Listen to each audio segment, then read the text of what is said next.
Good afternoon, book lovers of the internet. Welcome or welcome back to my channel. I am Book Nerd 802, and I am back with yet another The Adventures of Sherlock Holmes by Arthur Conan Doyle review. In this one, I am going to be reviewing the seventh story in this collection called The Adventure of the Blue Carbuncle.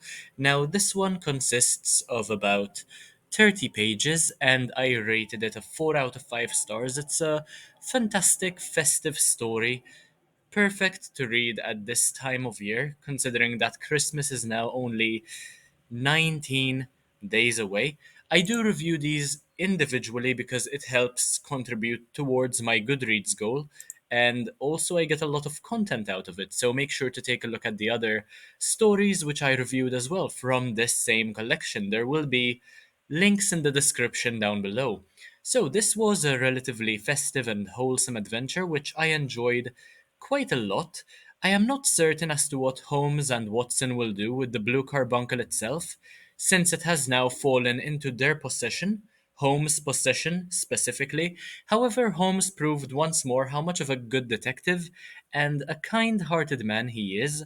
He has his ethical principles in the right order and showed forgiveness or even redemption during a time when kindness is normalized. And I will not go into too much detail about the story because this is more of a review than an explanation of what the story is about, but there are some things which I will mention as well. For instance, I must admit that prior to reading the story, I hadn't a clue as to what a carbuncle was, and apparently it's a very expensive piece of jewelry.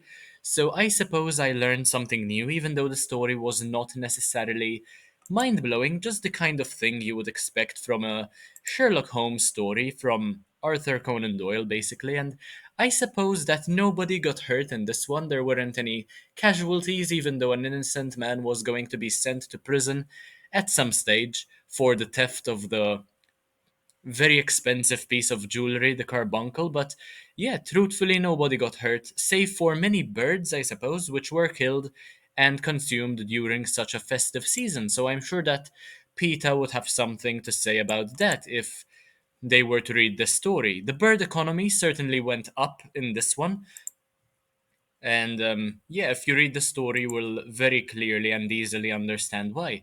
And yeah, basically, a bird having a priceless gem shoved down its throat and then lost in a crowd of its kind was certainly entertaining, since the thief was close to going bonkers, since he couldn't really find the bird which he'd stuffed the gem down, basically. And that was his claim to wealth, which never worked out. The thieving does not seem to be the top priority in this case, but rather how cleverly Holmes went about obtaining information to identify the transactions that had taken place with regard to the bird prior to it arriving at his door. So the bird was sold over and over again, and that is how the gem was misplaced and ultimately found its way in Sherlock's possession. But yeah, other than that, the writing style is of course immaculate, and the story itself felt very cozy. What with all the fireplaces brought up, it is 15 degrees Celsius here in Malta, so it is rather cold. It's been raining the whole time as well. Perfect time to read something cozy like this. And what was perhaps most interesting than the story itself, as I brought up a few seconds ago, was how cleverly Holmes went about gathering information, and I particularly enjoyed how he bet with a man against himself in order to obtain such information that was necessary to complete and crack the case. And he basically let the thief go because he believed that the thief was too stunned to ever do something so horrible again. And yeah, basically let him off with um, let's call it a slap on the wrist, shall we? But yeah, I mean, I'm pretty sure Sherlock knows what's going on. He'd been on top of the case since the very beginning. It wasn't difficult for him to crack the case, considering the whole hat thing as well, which happens towards the first part of the story, the first couple of pages where a hat is brought up, and Sherlock determined so much just by taking a look at a hat, and the person who is blamed for the stolen jewelry.